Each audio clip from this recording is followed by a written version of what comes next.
This afternoon, we're going to begin with a session, an hour-long session, on criminal justice policy and housing policy. I will introduce the moderator. The moderator will introduce the speakers along with have other comments that he will make. So, Dr. Michael Jeffries, our moderator, is Associate Professor of American Studies at Wellesley College. His work focuses on the politics of race, class, and gender. My wife was here somewhere. Our daughter is a junior at Wellesley now, and we are lobbying her sternly to take Dr. Jeffries' course. He has a PhD from Harvard and is author of several books, including Paint the White House Black, Barack Obama, and the Meaning of Race in America. His chapter in Healing Our Divided Society is brilliant, and I encourage you to read it. Dr. Jeffries.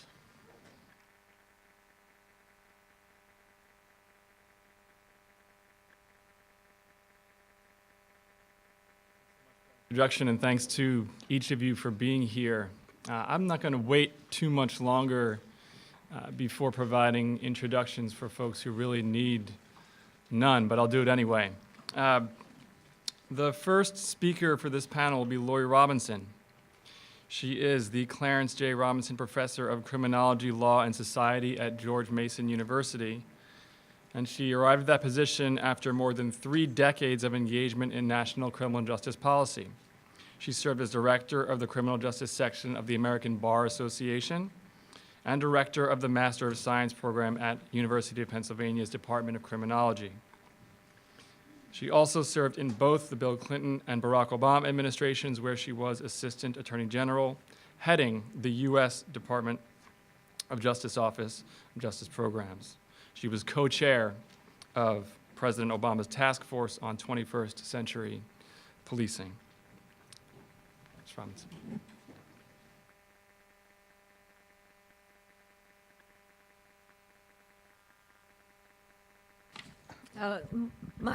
Michael, thank you so much for that introduction. It's always a little challenging to be the first speaker after lunch, but I'm delighted to be here for this very important forum. And I want to talk to you this afternoon about policing, an issue that I think is of great public concern, as much public concern today as it was 50 years ago when the Kerner report came out. And the role of police was, as we know, a central focus for the Kerner Commission. The report criticized law enforcement not only for how it responded to the riots, but also, more importantly, for the fact of its being a key trigger for the disorders themselves. The Commission actually surveyed residents in 23 cities where the riots occurred to assess root causes of the disorders. And when it asked about factors that had contributed to the riots, the most frequently cited grievance it found was police practices. And I want to read you a brief quote from the Commission report, which I think sums it up pretty well. And here I am quoting. It said, "The police are not merely a spark factor. The atmosphere of hostility and cynicism is reinforced by a widespread belief among minorities in the existence of police brutality and in a double standard of justice and protection, one for Negroes and one for whites," close quote. So in response, the Commission embraced a number of recommendations aimed specifically at the police. For example, they called for steps to create a mechanism for grievances against police, to eliminate abrasive police practices, to recruit more minorities onto police forces, and also to look at policies for fair promotion for minority officers, to adopt policy guidelines to help officers make decisions in areas where conduct can create tensions, and to create community service officer positions for young black youth to interest them in police work. It also looked to recommendations that had come out the year before from the Johnson Crime Commission, and which had addressed in depth issues like citizen grievance procedures. And it followed the lead of the Johnson Crime Commission also in calling on the federal government to help local and state governments with monetary support in bearing the burden of implementing reform measures to improve the overall criminal justice system. So, jumping ahead 50 years, policing in the United States has obviously changed dramatically. We've seen significant progress in policing as opposed to some of the other areas that we've talked about over the course of the morning. We know that the law enforcement profession today is far more professional by and large. It's more data-driven. And we've also seen the growth of what I'd call a substantial research industry around policing that's helped us to develop measures to track and evaluate law enforcement performance. Yet it's also clear that there are numerous challenges that remain for policing in America. I would say most fundamentally those centered around building trust between law enforcement and communities. And as we know, these issues really crystallized 3 years ago with Michael Brown's death in Ferguson and the national attention which that and subsequent police shootings have drawn. Now, in the aftermath of Ferguson, as you'll recall, President Obama appointed a White House task force on 21st century policing. And as Michael Jeffries alluded to, I was privileged to co-chair that task force appointed by the president. I co-chaired it along with Philadelphia's then police commissioner, Chuck Ramsey. Our task force included law enforcement, civil rights leaders, young youth activists, and academics. And we were charged with developing recommendations about how to bridge that gap between law enforcement and communities. We held hearings around the country, and we developed recommendations in a very brief 90 days. That task force report, which came out in the spring of 2015, contains core recommendations on how to really bridge that gap that echo a lot of the recommendations from the Kerner report. But it goes well beyond that and sets out what some have called a blueprint for police moving forward. And in my remaining time, I know we're on a short time span here, but I want to set out some of those key principles for you. We urge, most fundamentally, that law enforcement agencies should build community trust through fair, impartial, and respectful policing. And a foundational element here, we said, is for police to embrace a guardian rather than solely a warrior mindset. Now, there are clearly times when the warrior mindset is needed. For example, when police are dealing with a hostage situation. But police should ordinarily be not an occupying force in a community, but they should be its protectors and its guardians. And this, by the way, is a concept that goes back to Plato. Second point, procedural justice should be a guiding principle in how police interact with citizens. Procedural justice consists of 4 key principles: treating individuals with dignity and respect, giving them voice during encounters so that they get to tell their side of the story, and being neutral and transparent during any encounters, and conveying trustworthy motives. Now, we know from research that individuals treated in procedurally just ways are much more likely to be cooperative with authorities, and that helps to build trust across police-community divides. A third point, police agencies should think about the potential damage to public trust when they're contemplating crime-fighting strategies. Now, this is a real lesson learned from what we've seen in many jurisdictions, and Exhibit A here is New York City and what's happened with stop and frisk. It's true that crime numbers may have been reduced, though that's a question, but the issue is at what cost? A crime reduction alone is not self-justifying. We also said police agencies should create a culture of transparency and accountability, collecting data and sharing it with citizens. So, for example, agencies should post on their websites information on use of force generally, officer-involved shootings, specifically stop and frisk, and agency demographics. And they should annually survey their communities for community customer feedback. Agencies should also adopt policies and implement training on use of force that emphasizes de-escalation and alternatives to arrest. Now, in the last several years, national law enforcement leadership and union groups have taken some important steps to adopt policies in this area, including an emphasis on de-escalation. This is helpful, but we still have a long way to go. In the case of officer-involved shootings, obviously a very fraught subject, we recommended that police agency policies should mandate independent and external criminal investigations. You can't investigate yourself. And the restoring trust and credibility in the justice system is really critical in these cases. It's like a judge having to recuse themselves when he or she has a conflict.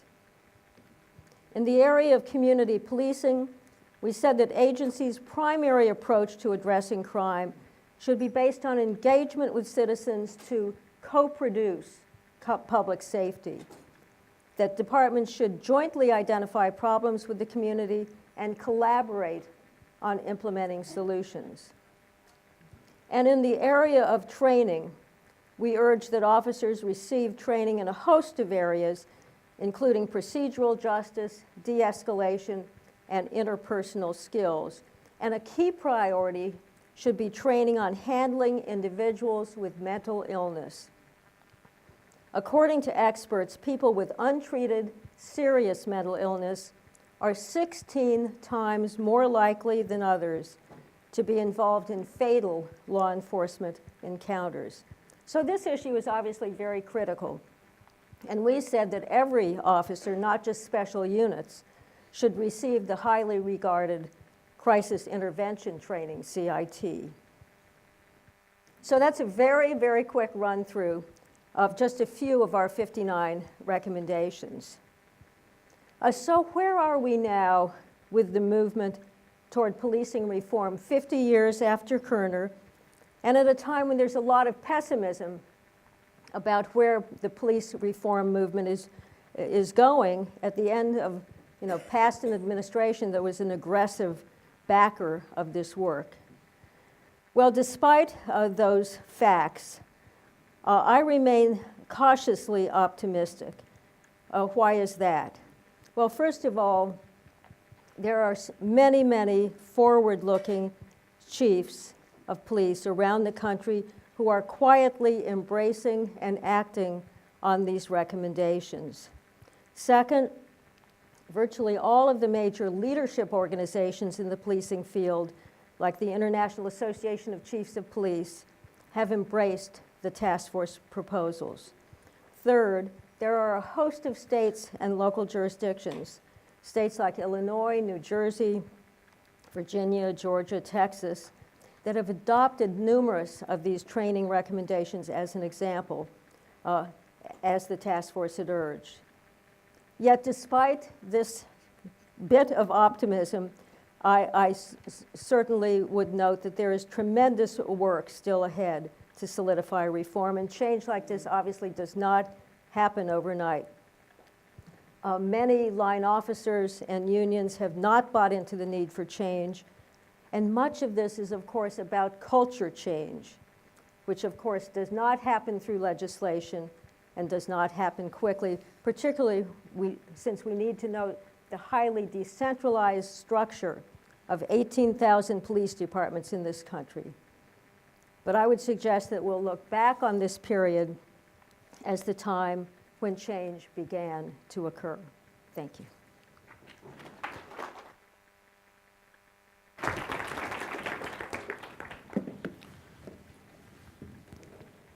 Thank you, Lori. It's my pleasure to introduce our second speaker, Mark Maurer, the Executive Director of the Sentencing Project and has directed programs on criminal justice policy reform for 30 years. He is also the author of some of the most widely cited reports and publications in the field, including Race to Incarcerate, a groundbreaking book on how sentencing policies led to the explosive expansion of the U.S. prison system. It was a semifinalist for the Robert F. Kennedy Book Award in 1999. A second edition was published in 2006, and a graphic novel was published in 2013. Since joining the Sentencing Project, Mark has testified before Congress and state legislatures, and is regularly interviewed by the New York Times, the Washington Post, NPR, and many other outlets. Please join me in welcoming Mark.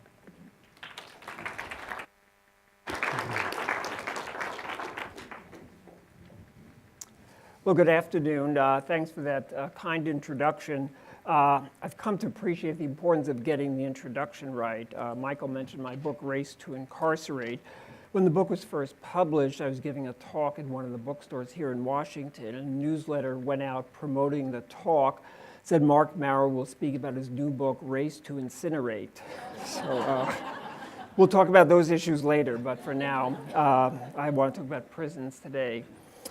So this is a historic moment. This is a really rich event here. As we look back on the Kerner Commission report 50 years ago, it was a very sophisticated, very strategic report put together by a lot of smart people who knew a lot about domestic policy. And yet, as we look back, I think there's one glaring omission in what the Commission was talking about, what they projected moving forward, and that was the development of mass incarceration, which was about to begin just a few years after the report.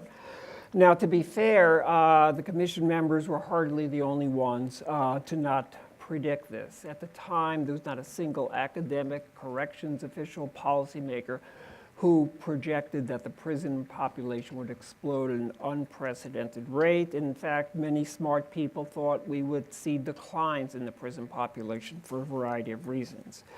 So no one knew about this, but it took off in 1973. And just to give a sense of the scale of what that change has been, we had at the time of the Kerner Commission report, 1968, there were a little over 300,000 people in prison and jail in the United States. Today we have 7 times that number, more than 2 million people behind bars. The United States has become a world leader in its use of incarceration.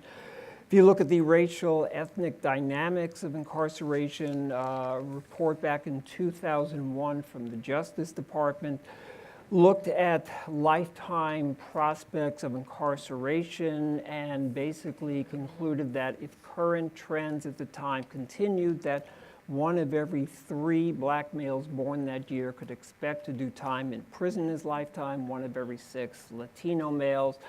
The figures for women overall were lower, but we see racial, ethnic disparities there as well. So the challenge, I think, is how do we understand this unprecedented development over these last several decades? Because here we were, the late 60s, early 70s, the civil rights movement was in full bloom. Over the course of these decades, we've had the opening up of social and economic opportunity for many people that had been previously denied. If we look in the criminal justice system, it's not at all unusual to see people of color in leadership positions as police chiefs, corrections commissioners, judges, and others. So we as a society have made much progress during this time. So how did we come to see an explosion in the prison population? Well, while all this was going on, in the early 70s, we started to go through some rough economic changes in the United States as well. We had the decline of the manufacturing economy and the impact of globalization. We saw the beginnings of what's now become historic inequality in the United States, talk about having two societies, one rich, one poor. We're doing that at great speed these days. Many of these changes affected urban communities of color in particular. We also had around that time the coming of age of the baby boom generation, and all things being equal, young men between the ages of 15 and 24 are much more likely to be involved in crime than other groups. This cuts across race and class differences. We also know those rates start to go down quickly too, so there was a surge in crime in the 60s and early 70s. There was a real problem of crime. It wasn't just invented by policymakers. But I think to the extent that this problem was identified and perceived as a, quote, black crime, then very rapidly policymakers and much of the public came to embrace criminal justice as the primary way to address this fundamental problem that has very complex roots and needs very complex solutions. So criminal justice became the policy of choice. What came to be known as the tough on crime movement, which took many forms across the country in policy and practice, but at its essence basically means sending more people to prison and keeping them there for longer periods of time. A very conscious strategy at all levels of government. More people to prison, longer periods of time. And this was accomplished through mandatory sentencing policies, 3 strikes and you're out, cutbacks in parole, a whole range of things doing that.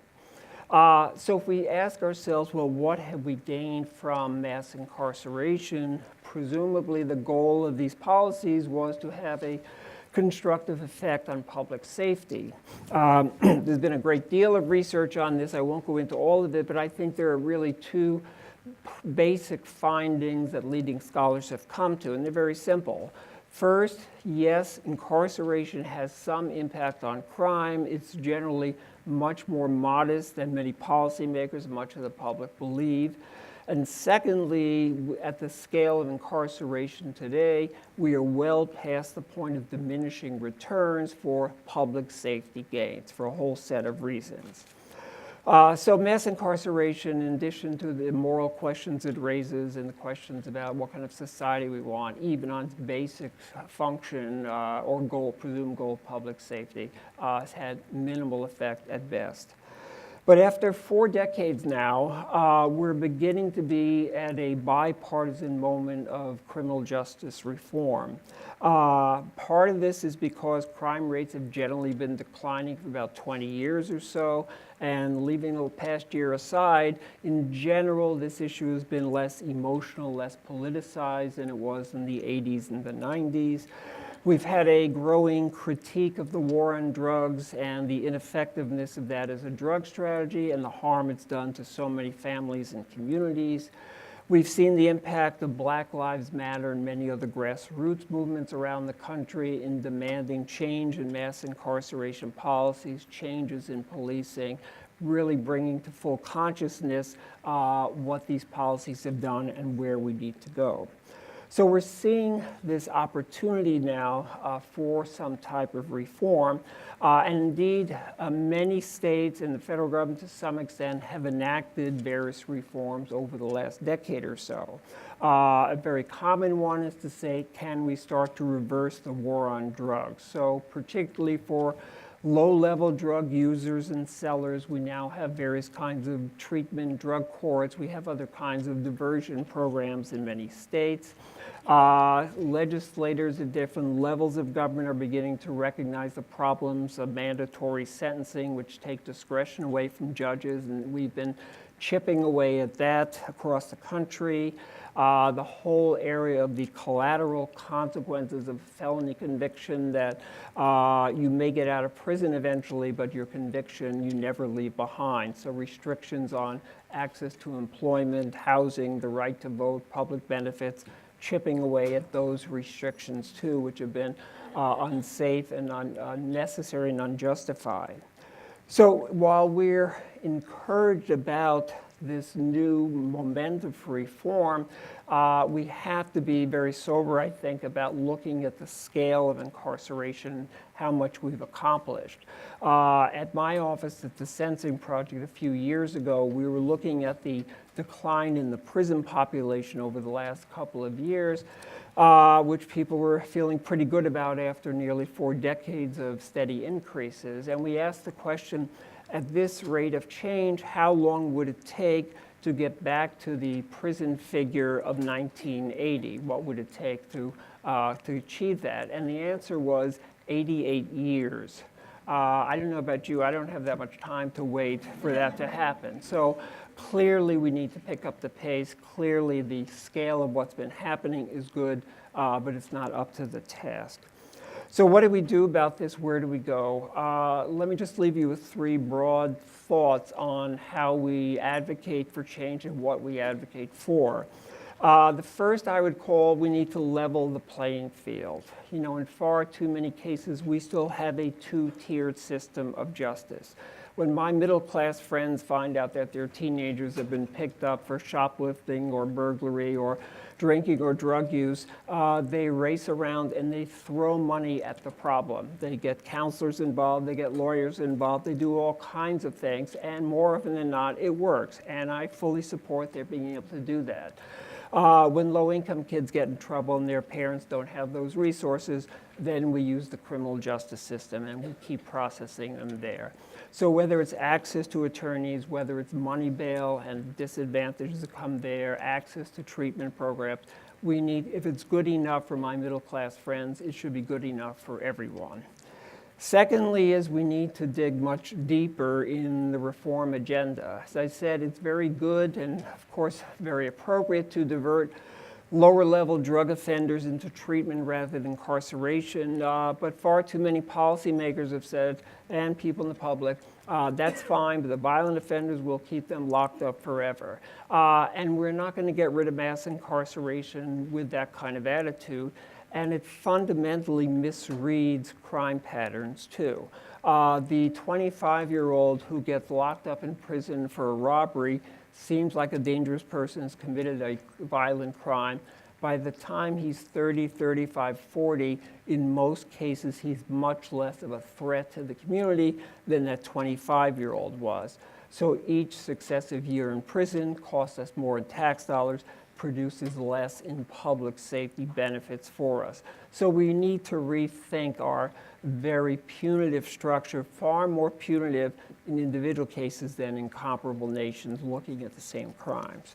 And finally, I think it's a question of what do we mean by community? In the mid-90s, there was a small group of high-profile commentators, academics, who coined this new term, super predators. You probably remember that. And what they were saying was that there was this new generation of, they didn't always say it, but it was clear they meant young black boys. And in 10 years, they were going to unleash a crime wave unlike anything we'd ever seen before. And they got a lot of attention, and they had op-eds in the Wall Street Journal, and they were influential on Capitol Hill. Well, it turned out they weren't very good social scientists, because not long after they made these predictions, crime rates started to go down. They went down for adults and juveniles. They went down for black, white, Latino kids across the board. So they didn't really have much sense of what they were talking about. But imagine that we had a situation where we had credible evidence that a group of 5-year-old boys would be real problems 10 years from now. So what would we do about that? I think there are 2 choices. The first would be to say, let's build as many prisons as we can so we'll be ready to lock them up 10 years from now, and we'll take care of the problem that way. The second choice would be to say, this is a problem, but we have a window of opportunity. So what can we do over the next 10 years in terms of investing in their families and communities to at least reduce the scale of the problem, to provide some constructive opportunities in their lives? Now, if it's one of our kids, I think the choice is clear which of those options we would take. But for far too many people, if it's somebody else's kid, particularly if they don't look like us or living in our neighborhood, they're far too ready to just say, let's take the first choice and build prisons. So we need to have a dialogue. We need to have political movements that say, everybody's kid is our kid. I think if we can do that, then we get much more effective, much more compassionate public policy. Thank you.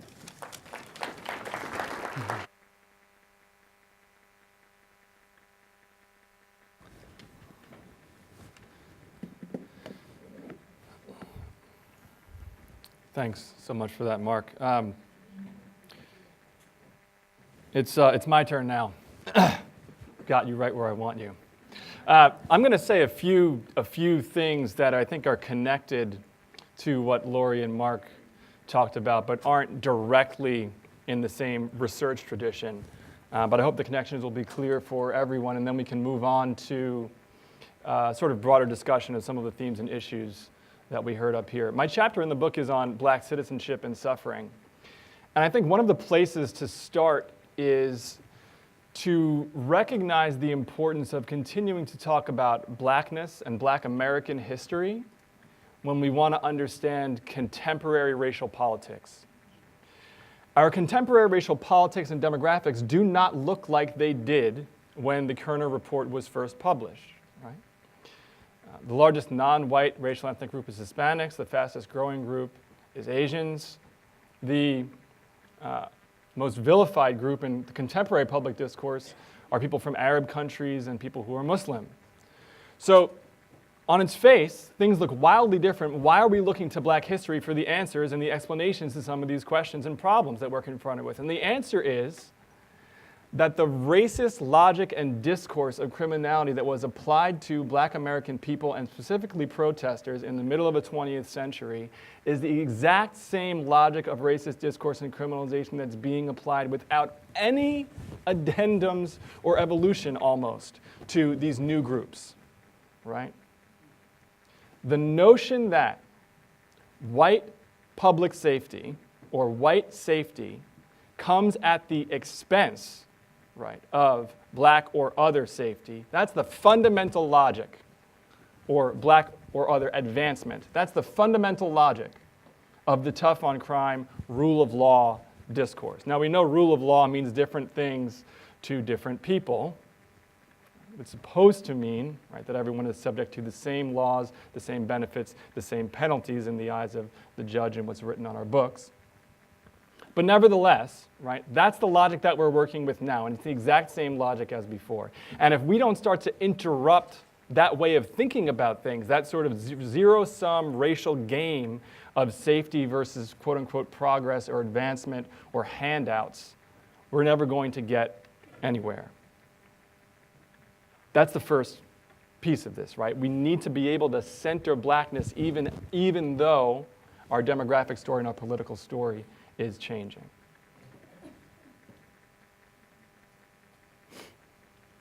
Secondly, we heard a great deal about policing and incarceration, and another part of this story that's connected to that and the discourse of crime are the actual living conditions in high crime neighborhoods or high poverty neighborhoods.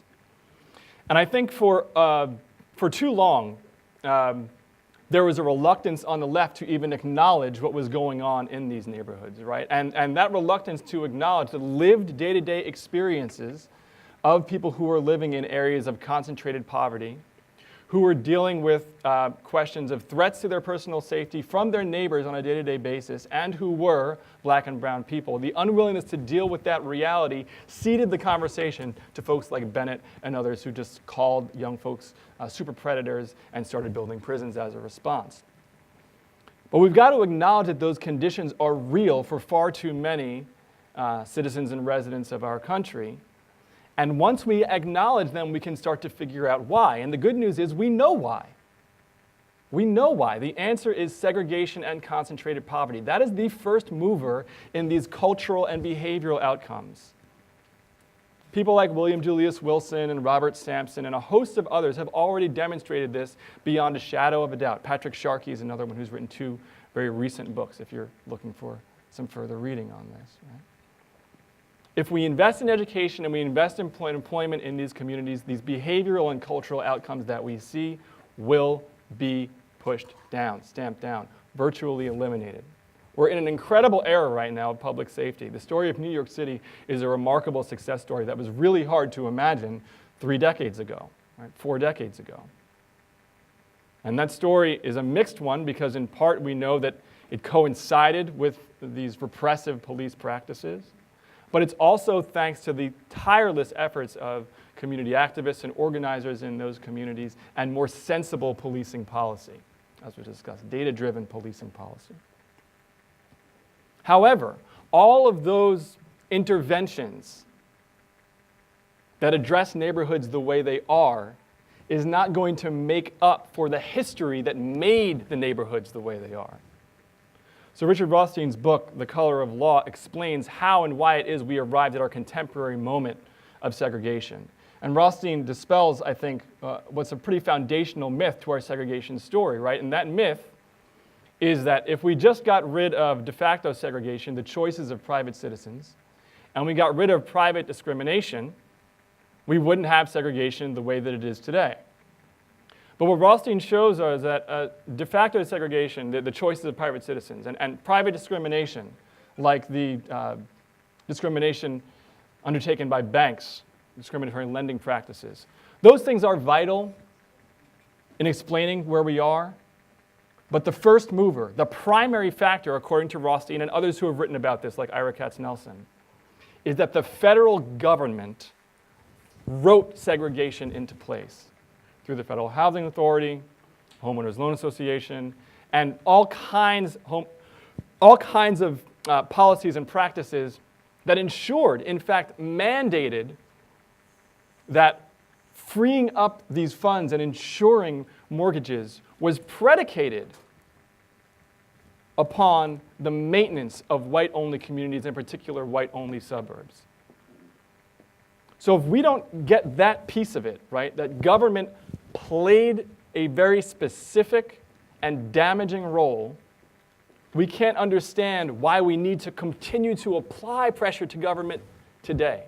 We're not going to get past it just by penalizing the banks or just by urging private citizens to rethink notions of community, which is vital, rethink notions of community and neighborliness. We must pressure the government to act.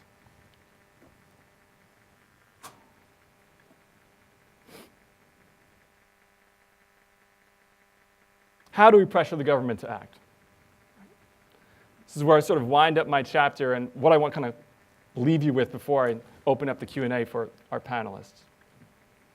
I think one of the things that makes this a hopeful moment for so many of us, regardless of generation, is that we've seen a group of young people, primarily young people, but people of all ages, who are understanding citizenship for what it is, really for the first time in their lives. And citizenship is not merely something you possess.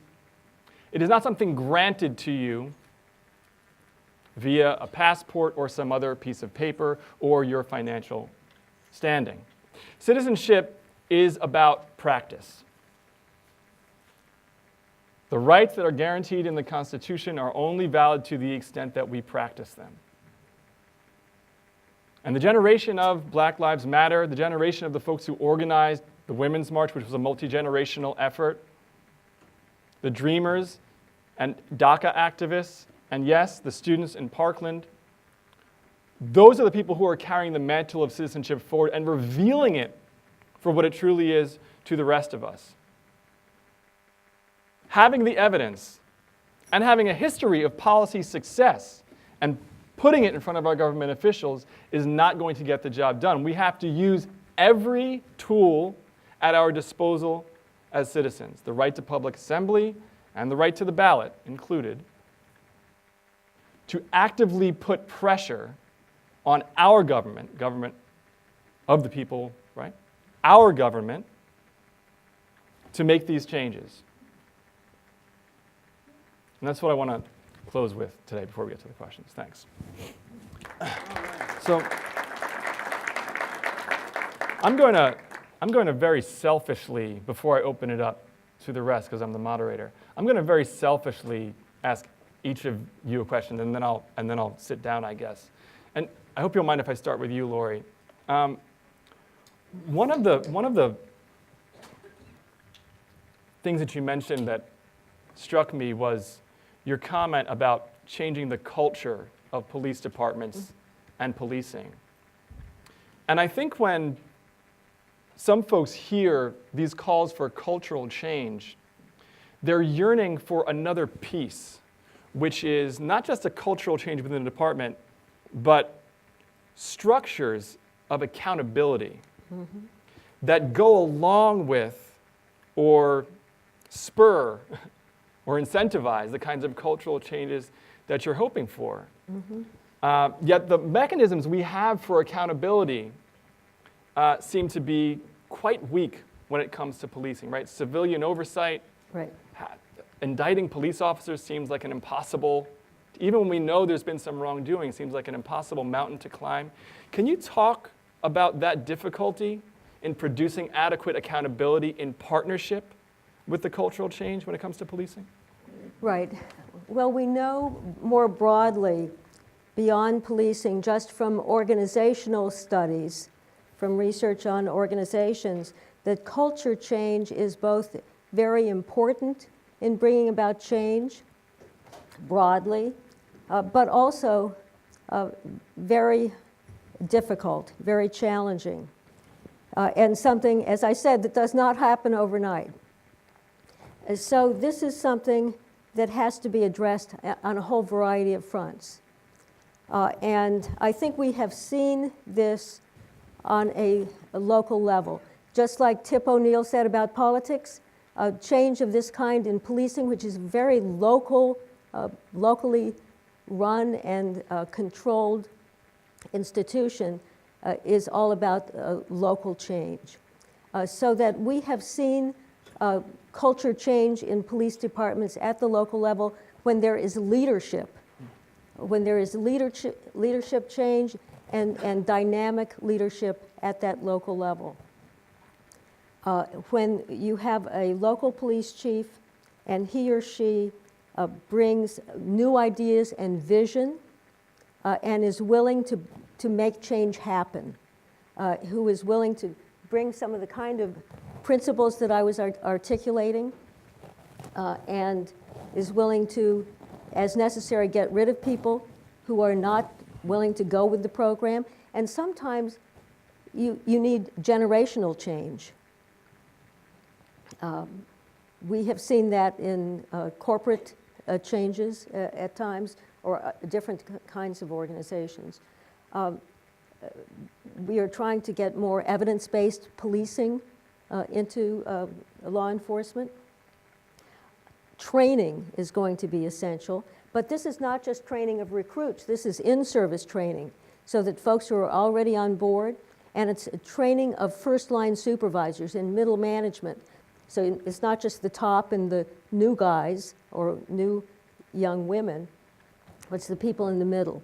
So it's a whole variety of things, but it's also your local elected officials. Mayors are the ones who hire the police chiefs. So this is a political process too. And you talked about civilian oversight. This is one thing I didn't get to in my list of the 59, but we called for civilian oversight because police departments are not independent. They work for the people of that community. And civilian oversight is a critical thing. One thing we found, because we were looking at the research, there's no good research about what kind of civilian oversight really works. And so we called for more research so that we really know what works in this area. So I could go on, but I need to let you get to other questions. Yeah, thank you for that. Do you mind if I hit you with one too, Mark? It's an incredible moment, as you mentioned, because we've seen such bipartisan support for ending mass incarceration, at least rhetorically, right? Maybe not in the votes yet. And it actually, that sort of dovetails with bipartisan support in many cases for police reform. I'm wondering, what are the sort of, and maybe it's not talking points, maybe that's not the right way to talk about it, but what are the right frames or ways of messaging that can expand or that would appeal to folks who we might think wouldn't support these kind of reforms. What is it that sort of got to conservatives somehow in the last 10 years, 15 years, and tipped the scales toward a more sensible and bipartisan rejection of mass incarceration? What changed, and how can we amplify that? Well, I ask myself that question every day, actually. So I think for conservatives, and I don't want to suggest all conservatives are on board with this, nor are all liberals, but certainly the numbers are growing. Many people say, well, the conservatives, it's all about money. They don't like to spend money, they don't like to waste money, and the like, and all that, and that's what it is. And I think there's something to that, and there's nothing wrong with wanting to spend money wisely, whether it's on incarceration or anything else. I think the drug war critique from many conservatives that looked like this was big government starting this big drug war, and they don't like big government, so must be bad, and there's sort of a libertarian impulse. Government shouldn't get involved in issues like this too. There is too, I've been on many panels with some of the conservative leadership. I think there is some compassion there too. Those who've taken the time to go into a prison or even a courtroom, have been troubled, as anyone should be, by what they see.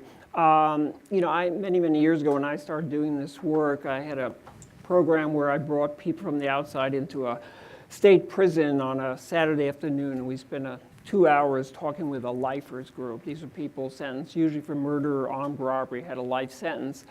And we spent the first hour one-on-one talking with prisoners, and then we had a group discussion. And I think it's fair to say every single person who went through that came out with their minds changed, their stereotypes broken, because all of a sudden these were not people defined by their crimes, but they were people who had committed a bad crime, but that didn't define their whole life. And so we need to flesh out how and why people get involved in these things, how and why our kids might get involved, how other people's kids might be treated too.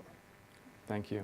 So we've got time for a few from the audience. I'm going to stand up just so I can hear the questions better. But does anyone have questions for the panelists? Yes, go ahead. You made a very good point about access to legal services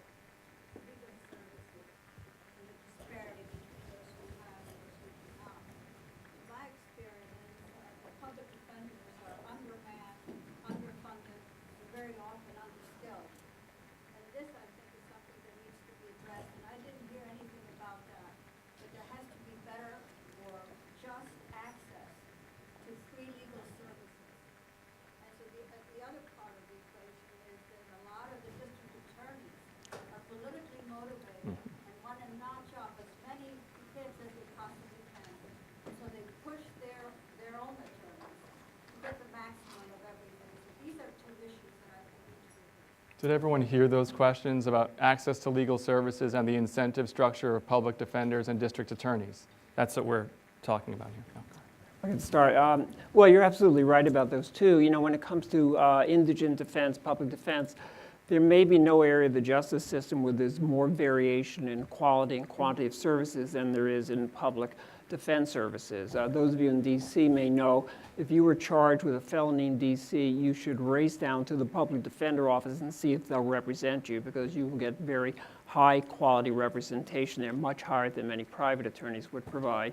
If you're in rural Georgia, on the other hand, you have an appointed attorney who got out of law school 2 weeks ago and has never tried a criminal case, it's a very different story. So yes, it's sorely needing of funds. Even the good public defender offices just don't have the resources they really need. And on prosecutors, many of you may be aware there's the beginnings of a movement to try to elect more progressive, more thoughtful prosecutors around the country, ones who are trying to be straight with their communities, not just tough on crime rhetoric, but what does public safety look like? And it doesn't always look like sending more people to prison. They're taking a much more balanced approach. So we can hope that that's starting to spread around the country.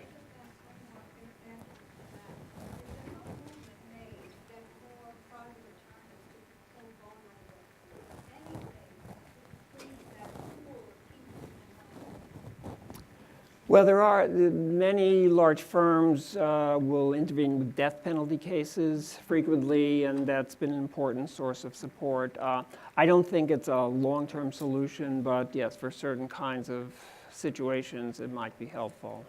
Is there another question that we can field before we run out? I'm so sorry. Yeah. No, but I'll listen as best I can. Yeah. So, thank you for all your comments. The question that I have in the topics that were covered are what are the roles that people who are directly impacted by the meaning that their first-hand experience is with the issues that we're talking about on this panel. How do you view those voices and experiences? How are they included in a way that does not tokenize them or exceptionalize them, but actually puts them in places of power to actually make decisions that will impact the systems that we're here to see? The question was about communities and people who have firsthand experience with policing and disparate criminal justice outcomes. How do we put those people at the forefront of the movement in ways that don't tokenize them or disempower them as we search for solutions? From the hearings that we held around the country, I think that people have a real ability in their own communities, whether in meetings with elected officials to Congress, or even more with local elected officials, with mayors and city councils, county councils and the like, with neighborhood representatives and people from their own community, to be very vocal about what's needed in their police chief and in their police representatives, as an example, and that can carry a lot of weight. If I could just add, and you should know Khalil Cumberbatch, who asked the question, he and his colleagues at the Fortune Society in New York have been among the leaders in trying to expand the leadership opportunities in this field. And I think there's been a very healthy discussion in the criminal justice reform community, at least in the last decade or so. Some of it is as basic as the language that we use. People for many decades and hundreds of years have talked about convicts and felons and prisoners and inmates and the like. And once we start to define people by their status in the justice system, then that's the problem. We only define them by the terrible crime or the low-level crime that they committed, rather than a full human being and all that. So I think the field is beginning to make more efforts to be understanding of that, not only in language, but in inclusion in the work we do, which is our staffs, our boards, our coalitions, and the like. But we need to hear those voices and understand what the experiences are like. I'm just going to take one more because I have the sign to wrap up right in front of me. But yes, Diane, did you want to jump back in? Current Justice Department on board with the efforts you're describing? Is the current Justice Department on board with the efforts you're describing? This could be a quick one. Not exactly. Well, I don't know if Lori wants to say something. Let me just say. Yeah, I'll say. Yeah. Yeah. What's particularly discouraging in a world of discouraging developments is, just the lack of interest in research and evidence. That, Mr. Sessions is giving speeches every week to police chiefs and line officers and the like, and he talks about crime rates that have no relation to reality. He talks about policies that have no relation to reality and all that. We do know a lot about criminal justice policy and what works and what doesn't work. And, if we see some evidence to back up his claims, we could have an interesting discussion about it. But, it gets back to the alternative facts and all that sort of stuff. It's hard to have a reasonable debate if you don't have a reasonable understanding of how we view information. Well, I'll just give you one example. The task force report on policing that I talked about, they took it down off of the website. That's all I'll say. Yeah, I think just to wrap this perhaps on a more hopeful note, one of the things I think, one of the things that's in your chapter, Lori, in the book is the relationship and the responsibility of the federal government specifically when it comes to addressing these issues. Correct. And we can't ignore the role that the feds play. Having said that, some of the comments that we heard and some of the remarks that we heard speak to the power of more local tools for addressing these issues. So from a tactical perspective, many of us would be wise to focus our energies where they will be received with the power and the respect that they deserve in this particular moment. Not because the federal government abdicates that responsibility or is barred from exercising their power, but because tactically it's not a very friendly moment for this kind of reform at the federal level. Yeah, can I just say, at the end of the day, criminal justice is a state and local enterprise in this country, and the power is there. I agree with you, Michael. Thank you. Thanks to each of you. Okay, thank you.